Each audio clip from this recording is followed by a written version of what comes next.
नमस्कार दोस्तों, कैसे हैं आप सभी। उम्मीद करता हूं आप बहुत अच्छे होंगे। आज एक महत्वपूर्ण टॉपिक, कमीशन के लिए एक महत्वपूर्ण टॉपिक है, मैं उस पर विचार करूंगा। उस टॉपिक का नाम है घास के मैदान। घास के मैदान की चर्चा मैं आज करने वाला हूं भूगोल में, जो कि बीपीएससी के लिए तो बहुत ज़्यादा इंपॉर्टेंट है। इसमें हर साल पूछे जाते हैं, लेकिन यूपीपीसीएस में भी लगभग अल्टरनेट करके घास के मैदान से सवाल पूछे ही गए हैं, हर बार पूछे गए हैं। तो आज हम लोग घास के मैदान पर डिस्कस करेंगे। तो आप लोग वीडियो को पॉज करके या फिर धीरे करके इस पूरे घास के मैदान, कौन सा घास का मैदान कहाँ है, इसको आप लोग एक बार वीडियो को पॉज करके या धीरे करके लिख लेंगे, ठीक है। तो हम लोग आज घास के मैदान पढ़ेंगे। आप लोग बोर्ड पे देख रहे होंगे, घास के मैदान को हम लोग दो हिस्सों में बांटे हैं। एक उष्णकटिबंधीय घास, अंग्रेजी में ट्रॉपिकल ग्रास, और एक शीतोष्णकटिबंधीय घास, अंग्रेजी में टेम्परेट ग्रास। आप देख रहे होंगे, सामने दिख रहा है। तो अब आपके मन में एक जहन में प्रश्न उठता होगा कि आखिर उष्णकटिबंधीय घास क्या है और शीतोष्णकटिबंधीय घास क्या है। ये मन में एक प्रश्न जनरेट होता होगा। कभी कभी ऐसे सवाल भी आ जाते हैं, इनमें से कोई घास का नाम दे देगा चार, अब बोलेगा इनमें से कौन सा घास ट्रॉपिकल ग्रास है, कौन सा घास टेम्परेट ग्रास है। तो ये बड़ा मुश्किल चीज़ नहीं है, एकदम बिल्कुल ईजी चीज़ है। मैं बता देता हूँ। उष्णकटिबंध आपने सुना होगा, ट्रॉपिकल रीजन आपने सुना होगा, 0 डिग्री से लेकर लगभग जो कर्क रेखा यानी ट्रॉपिक ऑफ कैंसर के आसपास और ट्रॉपिक ऑफ कैप्रिकॉर्न के आसपास का जो क्षेत्र है, उसे हम बोलते हैं उष्णकटिबंध। यानी आपको समझने के लिए बता दें कि 0 डिग्री से लेकर 35 डिग्री के बीच, अबाउट मान सकते हैं आप, 0 डिग्री से लेकर 35 डिग्री के बीच का जो क्षेत्र है, 0 से लेकर कहीं 30 भी मिलेगा आपको, इसलिए घबराने की जरूरत नहीं है।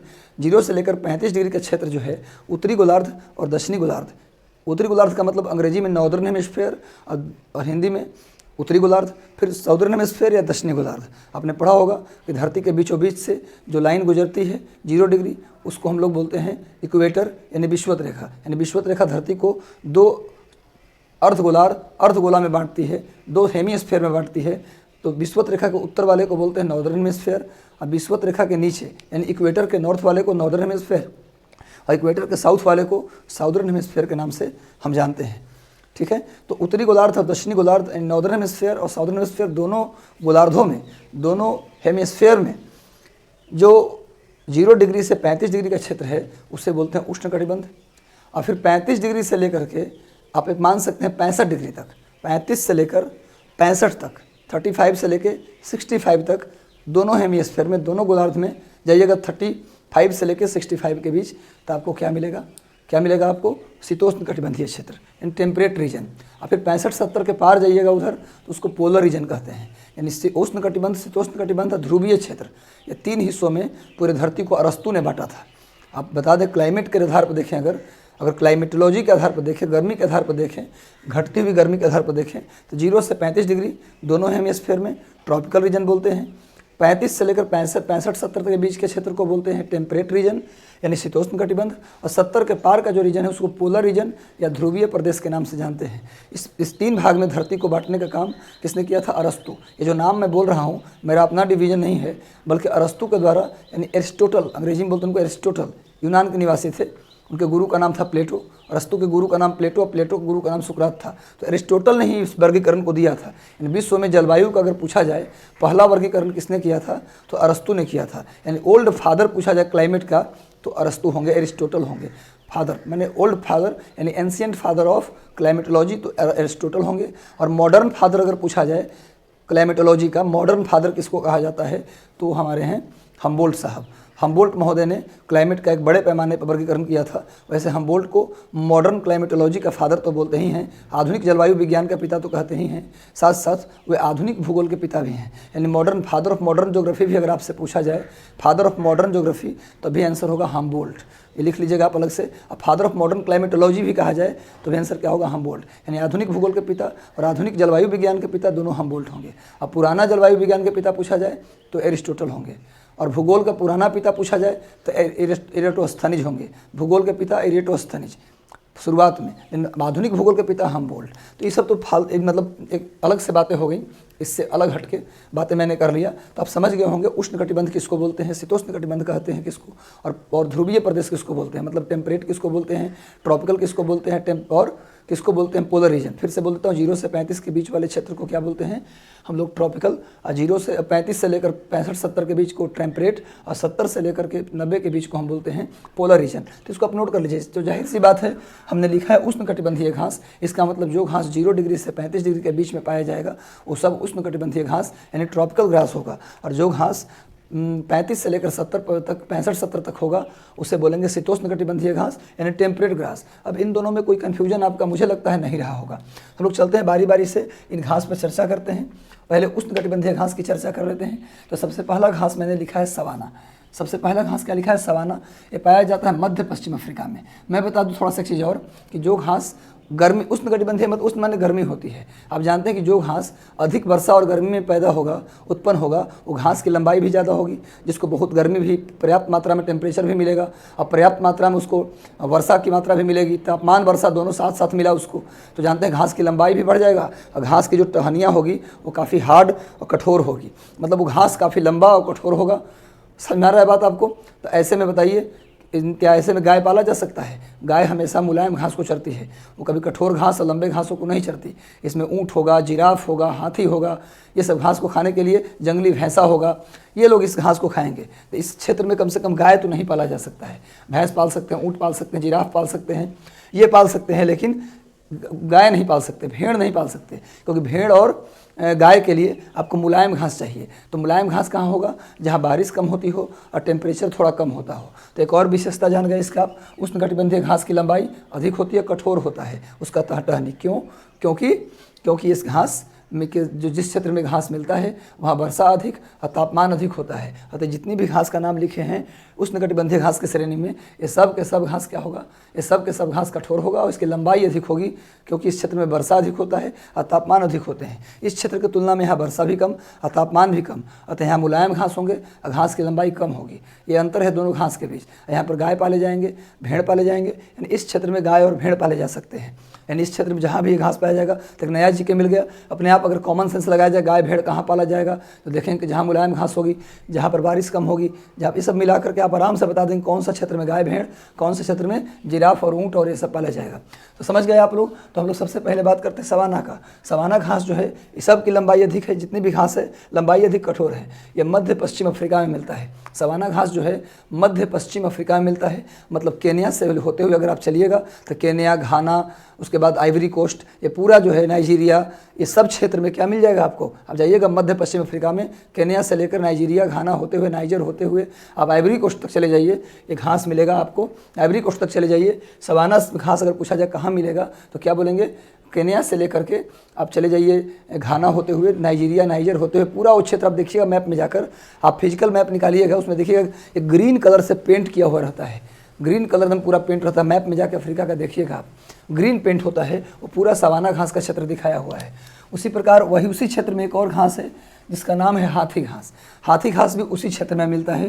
कुछ इलाके में इस घास को, सवाना घास को ही कुछ इलाके में हाथी घास के नाम से भी जानते हैं। वजह यह है कि सवाना घास सवाना घास में जनरली जिसकी हाइट ज़्यादा होती है, सवाना घास तो उसकी हाइट ज़्यादा है ही, ये सब घास की हाइट ज़्यादा है, पर सवाना में भी जहाँ पर घास की हाइट ज़्यादा हो जाती है उस घास को हम लोग एलिफेंट ग्रास या हाथी घास कहते हैं। नाम से ही लग रहा है हाथी जैसा विशाल होगा।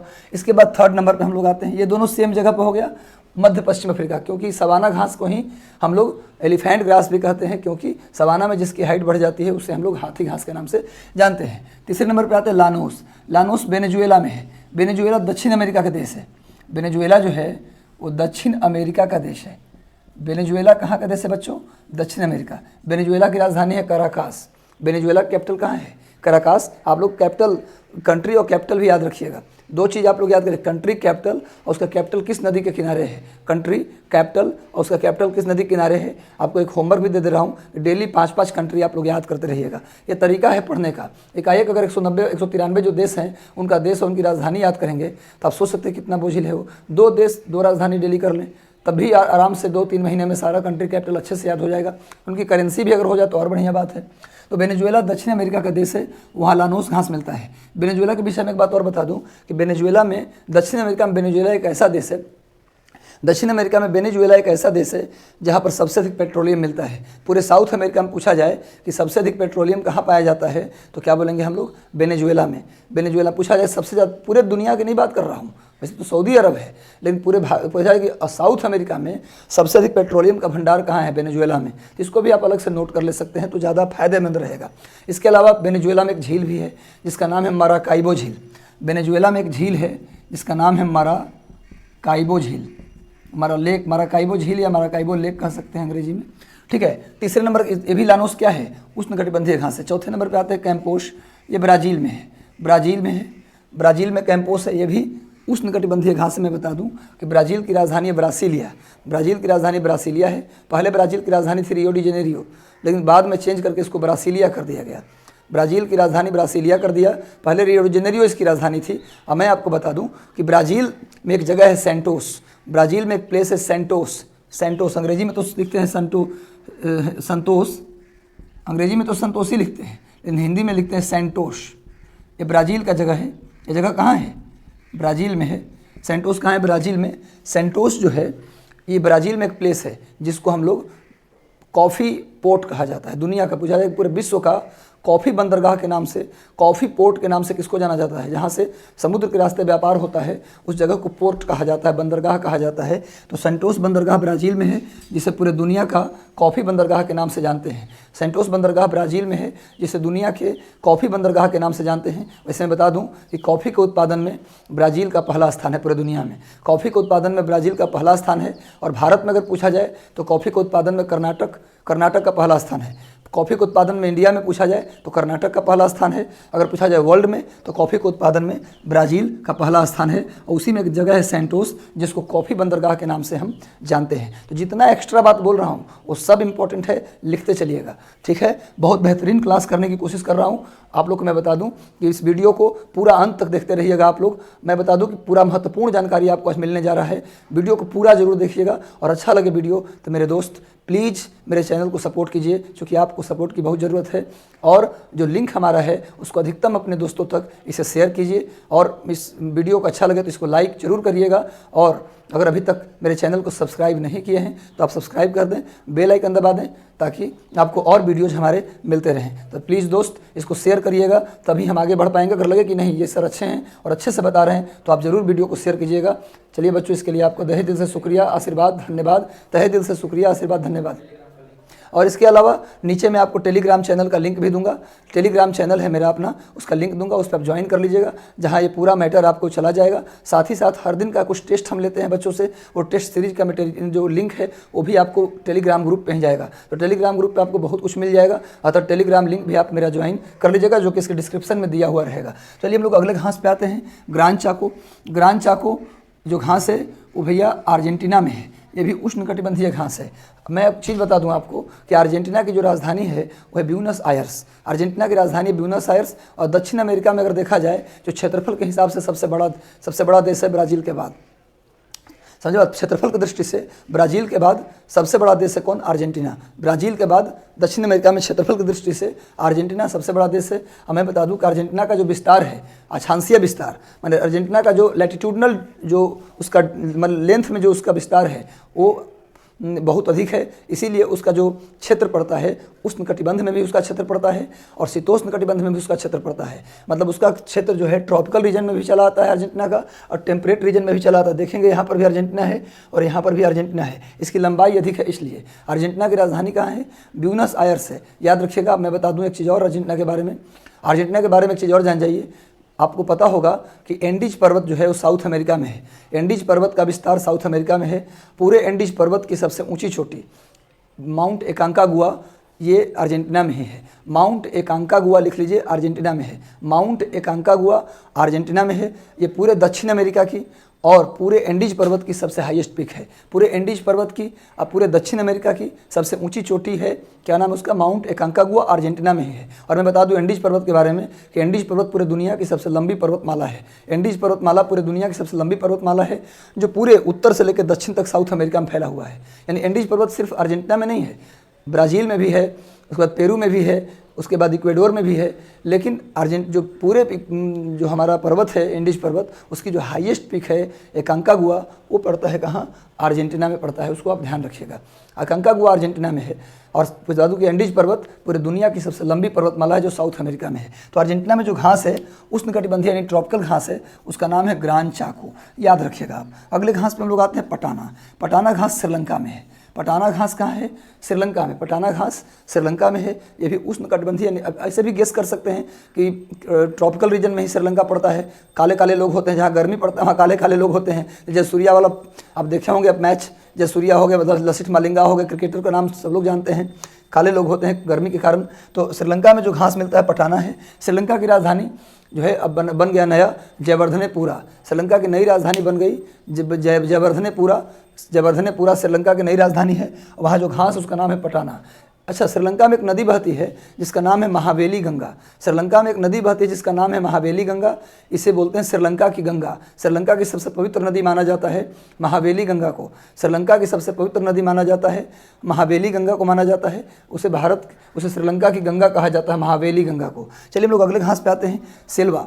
सेल्वा जो है घास टाइप का है, एक्चुअली ये लत्तर टाइप का। क्लाइंबर्स समझते हैं ना आप, क्लाइंबर्स जो होता है जो चढ़ता है लत्तर, आपके यहाँ लौकी का हो गया, खीरा ककड़ी का हो गया, तो उसी तरह का क्लाइंबर्स टाइप का होता है ये घास, लत्तर टाइप का घास होता है, ठीक है ना। सेल्वा ये पाया जाता है अमेजन नदी बेसिन में। आपने सुना होगा कि सबसे घना जंगल जो पाया जाता है अमेजन नदी का जो जंगल है वो सबसे डेंस फॉरेस्ट में आता है। पता होगा आपको पता है कि दुनिया में सबसे अधिक बायोडाइवर्सिटी भी कहाँ पाया जाता है। दुनिया में पूछा जाए आपसे कि सबसे अधिक जैव विविधता कहाँ मिलता है, तो मिलता है ये ब्राज़ील के अमेजन नदी बेसिन में। सबसे ज़्यादा जंगल घना और सबसे ज़्यादा बायोडाइवर्सिटी का हिंदी होता है जैविक विविधता। पूछा जाए सबसे अधिक बायोडाइवर्सिटी यानी जैविक विविधता किस जगह पर मिलता है, तो ब्राज़ील के अमेजन बेसिन में। अनाकोंडा सांप सुना होगा आपने, अनाकोंडा मूवी भी बनी अंग्रेजी में, अनाकोंडा 1, अनाकोंडा 2, अनाकोंडा 3। तो अनाकोंडा सांप यही ब्राज़ील के अमेजन बेसिन में ही पाया जाता है। घना जंगल है, दुनिया का सबसे लंबा स्नैक है, लॉन्गेस्ट स्नैक इन वर्ल्ड। कौन सा भैया, आप सुने होंगे, अनाकोंडा सांप दुनिया के सबसे लंबा सांप है जो ब्राज़ील के अमेजन नदी बेसिन में पाया जाता है।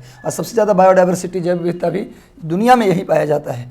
जान जाइए, ये ब्राज़ील है। ब्राज़ील की राजधानी बता चुका हूँ, ब्रासिलिया है। सेल्वा घास क्या है, लत्तर जैसा है जो वहाँ के जंगलों के ऊपर चढ़ा हुआ रहता है, ये सेल्वा है। इसीलिए जानते हैं ब्राज़ील के जो अमेजन नदी का जो जंगल है ना, उसको भी सेल्वा कहा दिया जाता है। ब्राज़ील में अमेजन नदी के आसपास जो जंगल है उसे भी सेल्वा कहा जाता है। तो सारे इन्फॉर्मेशन आप नोट करिएगा, एक एक इन्फॉर्मेशन इंपॉर्टेंट बता रहा हूँ, फालतू कुछ नहीं। सोराडो, ये घास अगला है सोराडो, ये ब्राज़ील में मिलता है। ये भी घास कहाँ मिलता है, ब्राज़ील में। सोराडो कहाँ मिलता है, ब्राज़ील का जो पठार है वहाँ पर सोराडो घास मिलता है। ब्राज़ील का जो पठार है यानी ब्राज़ील का, इसको ब्राज़ीलियन हाईलैंड भी कहते हैं, इसको ब्राज़ीलियन हाईलैंड यानी ब्राज़ीलियन उच्च भूमि इसको कह सकते हैं। यहाँ सोराडो घास पाया जाता है। तो ब्राज़ील में सेल्वा हो गया, ब्राज़ील में सोराडो हो गया, अब ब्राज़ील में कैंपोस हो गया। 3 घास यहाँ ब्राज़ील में हम करा दिए। वैसे बता दें एक चीज़ और ब्राज़ील के बारे में, बहुत कुछ जान के एक चीज़ और जान ही जाइए। ब्राज़ील दक्षिण अमेरिका का एक ऐसा देश है जो अधिकतम देशों की सीमा को छूती है। ब्राज़ील दक्षिण अमेरिका का, केवल दक्षिण अमेरिका में ऐसा देश है, ऐसे चीन के बाद दूसरा देश है ब्राज़ील जो अधिकतम देशों की बाउंड्री को टच करता है। ब्राज़ील में 2 ही देश ऐसा है साउथ अमेरिका में जो ब्राज़ील की बाउंड्री नहीं छूता। बाकी जितने भी देश हैं साउथ अमेरिका में सब ब्राज़ील की सीमा को छूते हैं। तो आपको एक होमवर्क भी दे रहा हूँ, ब्राज़ील की सीमा को कौन कौन छूते हैं एक बार जाकर मैप देखकर इसको अलग से निकाल लीजिएगा, और कौन सा 2 देश है जो नहीं छूता ये भी निकाल लीजिएगा। अब आते हैं हम लोग अगला पोर्कलैंड। अगला घास है पोर्कलैंड, ये ऑस्ट्रेलिया में है। ऑस्ट्रेलिया में ये भी उष्णकटिबंधीय घास में आता है। हालांकि ऑस्ट्रेलिया में आपको शीतोष्णकटिबंधीय घास भी मिलेगा। तो पोर्कलैंड घास ऑस्ट्रेलिया में है। ऑस्ट्रेलिया की राजधानी आप जानते हैं कैनबरा है। ऑस्ट्रेलिया की राजधानी कहाँ है, कैनबरा है। यहाँ पोर्कलैंड घास मिलता है, याद रखिएगा, उष्णकटिबंधीय घास, ट्रॉपिकल घास पोर्कलैंड मिलता है। और मैं बता दूँ कि ऑस्ट्रेलिया की जो सबसे लंबी नदी है, वह मुर्रे डार्लिंग नदी, याद रखिएगा। ऑस्ट्रेलिया की जो सबसे बड़ी झील है उसका नाम है लेक आयर झील। ऑस्ट्रेलिया की सबसे बड़ी झील लेक आयर झील। ऑस्ट्रेलिया की सबसे लंबी नदी मर्रे डार्लिंग नदी, आप याद रखिएगा। वैसे मैं बता दूं कि ऑस्ट्रेलिया महादेश में मात्र 10% हिस्सा ही है जो इंसानों के रहने लायक है, बाकी मैक्सिमम हिस्सा उसका बंजर है ना। इसीलिए ऑस्ट्रेलिया को लिख लीजिए, आप लोग लिख लीजिएगा। ऑस्ट्रेलिया को हम लोग ड्राई कॉन्टिनेंट बोलते हैं या फिर कंट्री ऑफ थ्रस्टी आइलैंड बोलते हैं इसको। हम लोग क्या बोलते हैं, हम लोग उसको कंट्री ऑफ थ्रस्टी लैंड, मतलब प्यासी भूमि का देश। ऑस्ट्रेलिया को हम लोग 2 नाम जानते हैं, या तो उसको सूखा महादेश बोलेंगे या उसे प्यासी भूमि का देश कहेंगे, कंट्री ऑफ थ्रस्टी लैंड या dry continent. Australia is known as country of thirsty land, dry continent. Australia को प्यासी भूमि का देश या सूखा महादेश के नाम से जानते हैं। तो इतनी बातें आप याद रखिएगा। ऑस्ट्रेलिया जो पड़ता है वो ओसेनिया महादेश के अंदर पड़ता है। ओसेनिया बोलते हैं ऑस्ट्रेलिया न्यूजीलैंड को मिलाकर। Australia New Zealand Papua New Guinea, Australia New Zealand Papua New Guinea, Melanesia, Polynesia और माइक्रोनेशिया। आप देखे होंगे, अगर आप चीन के पूरब में जाएंगे, फिलीपींस के पूरब जाओ और ऑस्ट्रेलिया के उत्तर में आओ, तो उसके बीच में अमेरिका तक जितने भी बिखरे हुए द्वीप हैं उनको हम 3 हिस्सा में बांटते हैं, माइक्रोनेशिया, पॉलिनेशिया और मेलानेशिया। माइक्रोनेशिया, पॉलिनेशिया, मेलानेशिया, यानी फिलीपींस के पूरब में जाइएगा, ऑस्ट्रेलिया के उत्तर में बिखरा हुआ द्वीप आपको मिलेगा, मार्शल द्वीप समूह, सोलोमन द्वीप समूह, कई सारे द्वीप समूह वहाँ पर हैं, कई सारे आइलैंड ग्रुप वहाँ पर हैं, अमेरिका तक फैला हुआ। वो जो ग्रुप है ना, उसको बना बना के, कॉलम बना बना के मैप में जाइएगा, दिया हुआ है माइक्रोनेशिया, मेलानेशिया और पॉलिनेशिया, इसके साथ न्यूजीलैंड, ऑस्ट्रेलिया और पापुआ न्यू गिनी का कुछ भाग, ये सब ओसेनिया के अंतर्गत आ जाते हैं। ओसेनिया एक अलग से महादेश डिसाइड कर लिया, वैसे ऑस्ट्रेलिया नाम से, ओसेनिया को भी हम ऑस्ट्रेलिया बोल देते हैं अलग से, ऑस्ट्रेलिया महादेश, लेकिन ओसेनिया के अंतर्गत ये सब आता है। कौन कौन? Micronesia, Melanesia, Polynesia, Papua New Guinea का कुछ क्षेत्र, न्यूजीलैंड, ऑस्ट्रेलिया, सबको ओसेनिया कहते हैं। ठीक है, तो मेलानेशिया, माइक्रोनेशिया, पॉलिनेशिया किसको बोल दिए? फिलीपींस के पूरब और ऑस्ट्रेलिया के उत्तर में अमेरिका तक फैले हुए जो द्वीप हैं, उनको 3 ग्रुप में बांटा गया है। इसी ग्रुप में मिलते हैं सोलोमन द्वीप समूह, इसी में मिलता है आपको मार्शल द्वीप समूह। तो सब जाके चेक कर लीजिएगा, ये सब नोट भी करिएगा, माइक्रोनेशिया, मेलानेशिया, पॉलिनेशिया, फिलीपींस के पूरब, ऑस्ट्रेलिया को उत्तर, सब नोट डाउन करके लिख के मैप में करिएगा जाके। अब आते हैं शीतोष्णकटिबंधीय घास। मतलब स्टूडेंट्स क्या बताया था कि 35 डिग्री से लेकर 65-70 डिग्री के बीच में जो घास मिलेंगे वो सारे घास क्या कहलाएंगे? टेम्परेट घास कहलाएंगे। इसमें पहला घास जो है प्रेरी है। प्रेरी पड़ता है यूएसए और कनाडा की सीमा पर। प्रेरी कहाँ पड़ता है बच्चों? यूएसए और कनाडा की सीमा पर। प्रेरी के बारे में विशेष बात, यानी ये पूरा घास है, इसकी लंबाई भी कम होगी, बता चुके हैं पहले, ये मुलायम भी होगा, अतः गाय पाला जाएगा इस क्षेत्र में, भेड़ पाले जाएंगे इस क्षेत्र में, दूध उत्पादन काफ़ी होगा। ये सब कॉमन जोड़ लीजिए एक दूसरे से। इस क्षेत्र में गाय के दूध का उत्पादन काफ़ी अधिक होगा। तो प्रेरी घास यूएसए और कनाडा में है। लिख लीजिए प्रेरी के बारे में एक एक्स्ट्रा बात, प्रेरी को हम लोग ब्रेड बास्केट ऑफ वर्ल्ड कहते हैं। ब्रेड, रोटी वाला bread, BREAD, bread basket of world, विश्व की रोटी की टोकरी। लिख लीजिए अलग से, प्रेरी घास के मैदान को विश्व की रोटी की टोकरी कहा जाता है। प्रेरी घास के मैदान को विश्व की रोटी की टोकरी कहा जाता है। ऐसा क्यों कहते हैं? ऐसा क्यों कहते हैं? प्रेरी को विश्व की रोटी की टोकरी क्यों कहा जाता है? ये मान लीजिए यूएसए है, ये है मान लीजिए कनाडा। इसको रोटी की टोकरी क्यों कहेंगे? क्योंकि यहाँ गेहूँ ज़्यादा होता होगा। जाहिर सी बात है, रोटी की टोकरी कहने का मतलब ये है कि यहाँ पर गेहूं का उत्पादन अधिक होता होगा। तो ये है यूएसए और कनाडा। आज बहुत इंपॉर्टेंट जानकारी लेके आए दोस्त, इसको आप ध्यान से पढ़िएगा। अब वीडियो बेहतर लगे तो प्लीज़ इसको शेयर करिएगा। ऐसे ही वीडियो लगातार लाऊंगा। आपका मोटिवेशन मिला या मैं पंख लगा दूंगा आपके अंदर, और मैं अपने अंदर भी पंख लगा दूंगा, बेहतर होगा, ऊपरी लेवल तक होगा। देखिए भाई, यूएसए और कनाडा में पड़ता है घास। मान लीजिए यहाँ पर यूएसए कनाडा के इस क्षेत्र में पड़ता है प्रेरी घास का क्षेत्र। ये पूरे क्षेत्र को बोलते हैं विश्व की रोटी की टोकरी बोलते हैं इसको दोस्त। अब चलिए, तो ये जो हमारा रोटी की टोकरी है, ये पूरा क्षेत्र, तो इसमें क्यों बोलते हैं? ऐसे मैं बता दूं कि जितने भी घास के मैदान मैंने लिखे हैं, टेम्परेट ग्रास में जितना भी लिस्ट बनाया है, इस सब में गेहूं होता है। इस सब पूरे क्षेत्र में गेहूं का उत्पादन होता ही होता है। इस पूरे क्षेत्र में गेहूं होता है। लेकिन इसी को काहे बोलेंगे ब्रेड बास्केट ऑफ वर्ल्ड? क्योंकि यहाँ 2 मौसम में गेहूं होता है, यहाँ पर 2 सीजन में गेहूं होता है। यूएसए में जो गेहूं बोया जाता है वो नवंबर दिसंबर में बोया जाता है, नवंबर दिसंबर में। और कनाडा वाले क्षेत्र में जो गेहूं बोया जाता है वो बोया जाता है मार्च अप्रैल में। याद रखिएगा, मार्च अप्रैल में। यानी प्रेरी घास के मैदान का जो कनाडा वाला पार्ट है, वहाँ गेहूँ मार्च अप्रैल में बोते हैं, और यूएसए में नवंबर दिसंबर में बोते हैं। मतलब कि गेहूं का उत्पादन 2 मौसम में होता है, इसलिए गेहूं इतना ज़्यादा होता है इस क्षेत्र में कि इसे ब्रेड बास्केट ऑफ वर्ल्ड कहते हैं। बाकी सब जितना भी घास है वो सब में केवल जो घास होता है वो होता है आपको, इन सब क्षेत्रों में जो घास होता है ये होता है केवल आपको क्या, ये जो होता है मतलब एक ही सीजन में होता है। इस सब में गेहूँ होता है पर एक मौसम में होता है। लेकिन जो कनाडा और यूएस में जो प्रेरी मैदान है, यहाँ 2 मौसम में गेहूँ उगाया जाता है। अब आप पूछेंगे सर ऐसा क्यों होता है? थोड़ा समझ लें बात को। आप जानते हैं बच्चों कि जब गेहूँ को बोया जाता है उस समय नियम होता है कि तापमान 10 डिग्री सेल्सियस से 15 डिग्री सेल्सियस के बीच में होना चाहिए, नियम है। हम पढ़ाएंगे आपको कृषि इसी वीडियो में, ऐसे ही वीडियो डालते रहेंगे लगातार हर टॉपिक पर। कृषि पढ़ाएंगे, उसमें बताएंगे कि गेहूं किस कंडीशन में बोया जाता है, गेहूं के लिए कितना वर्षा चाहिए, कितना टेम्परेचर चाहिए। तो गेहूं के लिए टेम्परेचर चाहिए 10 से 15 डिग्री बोते समय टेम्परेचर चाहिए। और आप मैप में जाएंगे ना तो आपको ऐसे ही मिलेगा नीचे से मैक्सिको, यूएसए, सबसे ऊपर में कनाडा, यानी पोलर रीजन एकदम ऊपर जाके कनाडा आपको मिलेगा, यूएसए के बहुत ऊपर, माने यूएसए के ऊपर आपको कनाडा मिलेगा। तो आप बताइए एक बात मुझे कि जब नवंबर दिसंबर में यहाँ तापमान 10 से 15 डिग्री होगा, जब नवंबर दिसंबर में यहाँ तापमान 10 से 15 डिग्री होगा, तो जाहिर सी बात है कि आप थोड़ा ऊपर बढ़िएगा पोल की तरफ कनाडा वाले पार्ट में, तो उस समय यहाँ तापमान और कम हो जाएगा, करीब 0 से 5 डिग्री के बीच में यहाँ तापमान होगा। जब यहाँ 10 से 15 होगा उस समय यहाँ तापमान कितना होगा बताइए? उस समय यहाँ तापमान 0 से 5 के बीच में होगा लगभग। मतलब इसके तुलना में जैसे जैसे ऊपर जाएंगे तापमान कम ही होगा।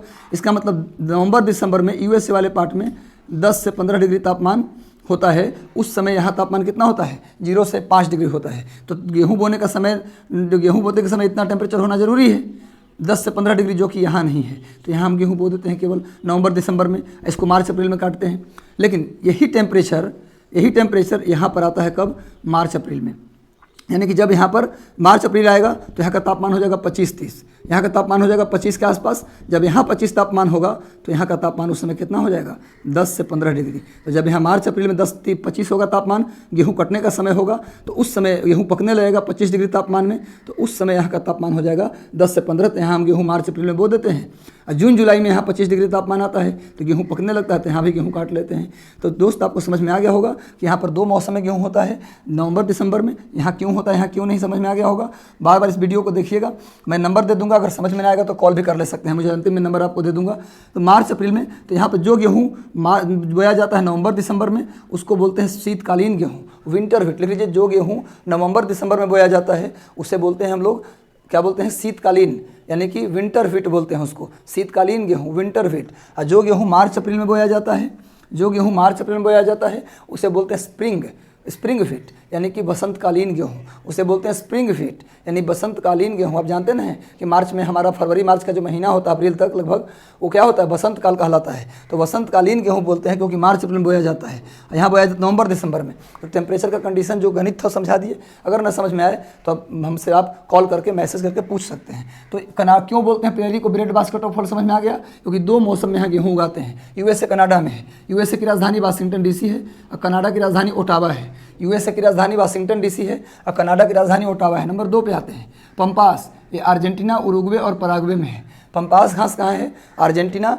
उरुग्वे और पराग्वे है। अर्जेंटीना की राजधानी है, बताया हूँ, ब्यूनस आयर्स। उरुग्वे की राजधानी कहाँ है, मोंटेविडियो, उरुग्वे की राजधानी है, आप जाके मैप में भी देख सकते हैं, मिल जाएगा, मोंटेविडियो। और पराग्वे की राजधानी कहाँ बताए थे, असूंसियन। पराग्वे की राजधानी असूंसियन, उरुग्वे की राजधानी मोंटेविडियो और अर्जेंटीना की राजधानी ब्यूनस आयर्स। तो पंपास घास है, तीनों देशों में फैला हुआ है। अगले आते हैं वेल्ड घास, ये भी इसी टाइप का घास है, मुलायम और कम हाइट वाला, गाय पाला जाएगा, भेड़ पाला जाएगा। दक्षिण अफ्रीका, वेल्ड घास कहाँ मिलता है, दक्षिण अफ्रीका।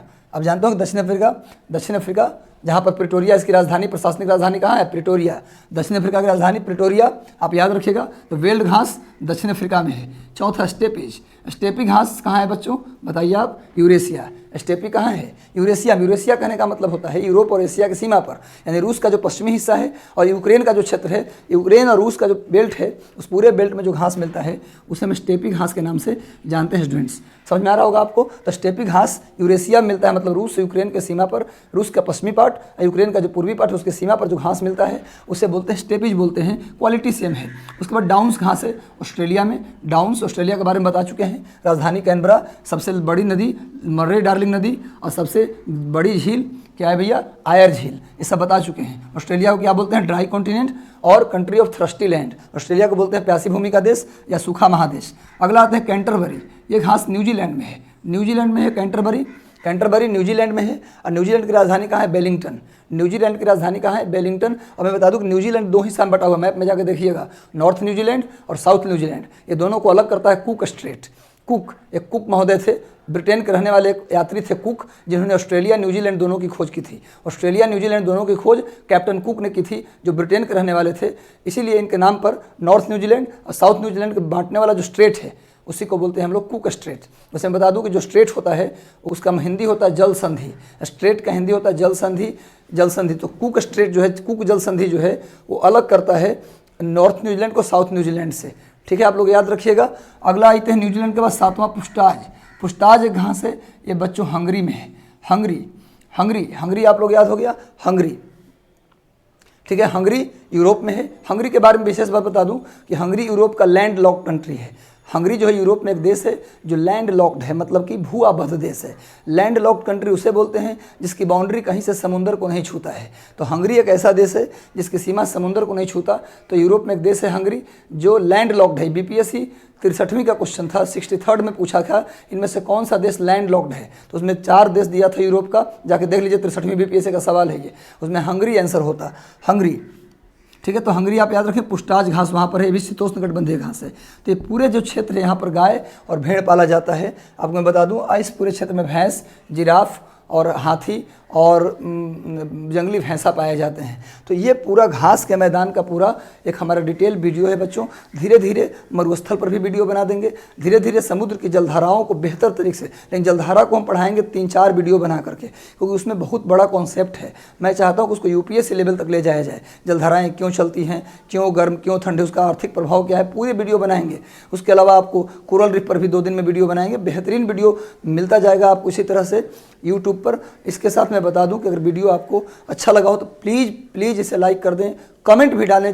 जितने लोग देखें कमेंट जरूर डालें अगर अच्छा लगे तो, और इसको अपने दोस्तों के साथ इस वीडियो को शेयर करें। चैनल को सब्सक्राइब नहीं किया तो सब्सक्राइब कर लें, फिर से बोल रहा हूँ सब्सक्राइब कर लें, बेल आइकन दबा दें, ताकि ऐसे ऐसे वीडियो और भी बेहतरीन वीडियो आपके लिए मैं लाता रहूँ बच्चों। और आप लोग प्लीज़ नीचे में दिया गया टेलीग्राम चैनल है मेरा, उसको आप ज्वाइन कर लीजिएगा, ताकि उसमें जितना भी मैटर हमारा है, पुराने वीडियोज़ भी उसमें पड़े हुए हैं, वो सब आपको मिल जाए। और आज के इस घास के मैदान का मटेरियल मैप के साथ ये तो मिला ही आपको, इसी मटेरियल को मैप के साथ आपको दोबारा हम आपको टेलीग्राम चैनल पर डाल देंगे पूरा प्रिंटेड फॉर्म में। बिल्कुल दिक्कत होने वाली नहीं है। और कुछ कॉन्सेप्ट में अगर प्रॉब्लम हुआ हो तो आप मुझे कॉल कर सकते हैं इस नंबर पर। नंबर लिख लीजिए 9990905110। एक और नंबर लिखिए 8434274855। इस पर आप मुझे, इस पर डिस्क्रिप्शन में वैसे नंबर दिया हुआ है, नीचे नंबर भी दिया हुआ है, आप इसको नोट कर लीजिएगा। नोट करके कॉल कर सकते हैं आप मुझे, ठीक है। तो आप लोग इसको प्लीज़ शेयर करिए अधिकतम, ताकि हम और मोटिवेट हों और इस टाइप के वीडियो लाते रहें। अब गारंटी लेता हूं 100% कि किसी आयोग में घास के मैदान से क्वेश्चन नहीं छूटेगा। ऑल द बेस्ट बच्चों, आपने इस वीडियो को देखा इसके लिए धन्यवाद दिल से। आप खुश रहिए, स्वस्थ रहिए, खाइए पीजिए, मस्त रहिए और अपना ख्याल रखिए कोरोना काल में। Thank you very much, God bless you.